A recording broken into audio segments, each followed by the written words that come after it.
नमस्कार दोस्तों, आज की कहानी है ठाकुर का कुआं। मुंशी प्रेमचंद द्वारा लिखित बहुत प्रसिद्ध कहानी है। जोकू ने लोटा मुंह से लगाया तो पानी में सख्त बदबू आई। गंगी से बोला, ये कैसा पानी है?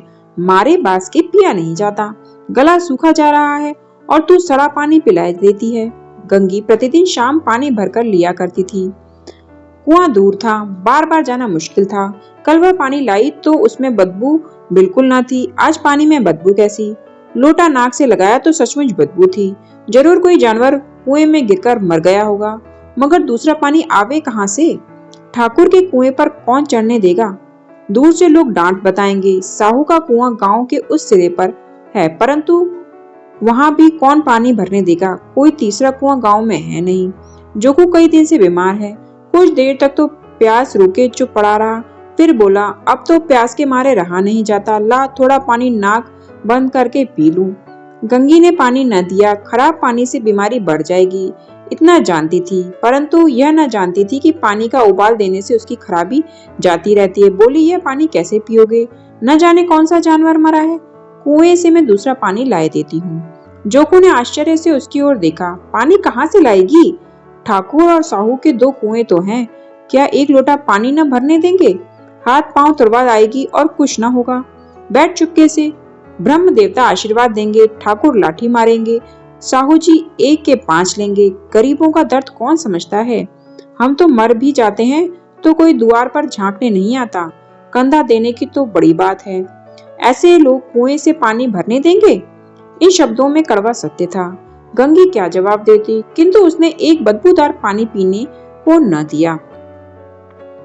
अब आगे भाग 2। रात के 9 बजे थे। थके मांदे मजदूर सो चुके थे। ठाकुर के दरवाजे पर 10-5 बेफिक्रे जमा थे।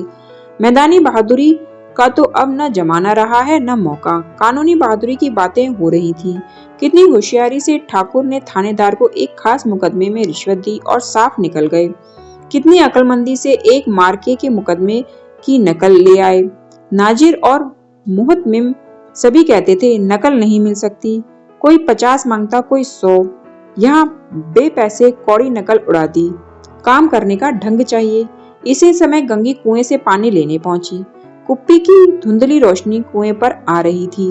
गंगी जगत की आड़ में बैठी मौके का इंतजार करने लगी। इस कुएं का पानी सारा गांव पीता है, किसी के लिए रोका नहीं, सिर्फ ये बदनसीब नहीं भर सकते। गंगी का विद्रोही दिल रिवाजी पाबंदियों और मजबूरियों पर चोटें करने लगा। हम क्यों नीच हैं और ये लोग क्यों ऊंच हैं? इसलिए कि ये लोग गले में ताका डाल लेते हैं। यहाँ तो जितने हैं एक से एक छठे हैं। चोरी ये करें, जाल फरेब ये करें, झूठे मुकदमे ये करें। अभी इस ठाकुर ने तो उस दिन बेचारे गडरिये की भेंट चुरा ली थी और बाद में मारकर खा गया। इन्हीं पंडित के घर में तो बारह मास जुआ होता है। यही साहू जी तो घी में तेल मिलाकर बेचते हैं, काम करा लेते हैं, मजूरी देते नानी मरती है। किस किस बात में हमसे ऊंचे हैं? हम गली गली चिल्लाते नहीं कि हम ऊंचे हैं, हम ऊंचे।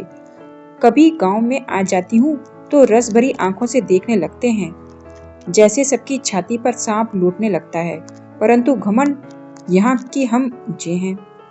कुएं पर किसी के आने की आहट हुई। गंगी की छाती धक धक करने लगी।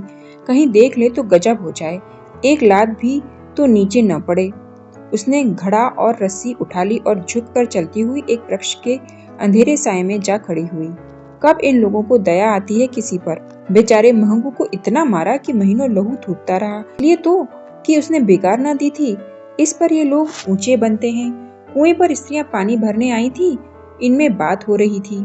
खाना खाने चले और हुक्म हुआ कि ताजा पानी भर लाओ, घड़े के लिए पैसे नहीं है। हम लोगों को आराम से बैठे देख जैसे मर्दों को जलन होती है। हाँ, यह तो न हुआ कि कलसिया उठाकर भर लाते, बस हुक्म चला दिया कि ताजा पानी लाओ, जैसे हम लौंडिया ही तो हैं। लौंडिया नहीं तो और क्या हो तुम? रोटी कपड़ा पाती नहीं, 10-5 रुपए भी छीन झपट कर ले ही लेती हो, और लौंडिया कैसे लेती हैं? मत लजाओ दीदी, छिन भर आराम करने को जी तरस कर रह जाता है। इतना काम किसी दूसरे के घर कर देती तो इससे कहीं आराम से रहती, ऊपर से एक एहसान मानता। यहाँ काम करते करते मर जाओ, पर किसी का मुंह ही सीधा नहीं होता। दोनों पानी भरकर चली गई तो गंगी वृक्ष की छाया से निकली और कुएं की जगत के पास आई। बेफिक्रे चले गए थे। ठाकुर भी दरवाजा बंद कर अंदर आंगन में सोने जा रहे थे। गंगी ने क्षणिक सुख की सांस ली। किसी तरह मैदान तो साफ हुआ। अमृत चुरा लाने के लिए जो राजकुमार किसी जमाने में रह गया था, वह भी शायद इतनी सावधानी के साथ और जानबूझकर न गया हो। गंगी दबे पांव कुएं की जगत पर चढ़ी। विजय का ऐसा अनुभव उससे पहले कभी न हुआ था। उसने रस्सी का फंदा घड़े में डाला, दाएं बाएं चौकन्नी दृष्टि से देखा, जैसे कोई सिपाही रात को शत्रु के किले में सुराग कर रहा हो। अगर वह इस समय पकड़ ली गई तो फिर उसके लिए माफी या रियायत की रत्ती भर उम्मीद नहीं। अंत में देवताओं को याद करके उसने कलेजा मजबूत किया और घड़ा कुएं में डाल दिया। घड़े ने पानी में गोता लगाया, बहुत ही आहिस्ता, जरा सी आवाज न हुई। गंगी ने 2-4 हाथ जल्दी जल्दी मारे। घड़ा कुएं के मुंह तक जा पहुंचा। कोई बड़ा शहजोर पहलवान भी इतनी तेजी से न खींच सकता था। गंगी झुकी कि घड़े को पकड़कर जगत पर रखेगी। एकाएक ठाकुर साहब का दरवाजा खुला।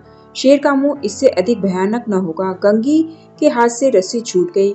रस्सी के साथ घड़ा धड़ाम से पानी में गिरा और कई क्षण तक पानी में हिलकोरे की आवाजें सुनाई देती रहीं।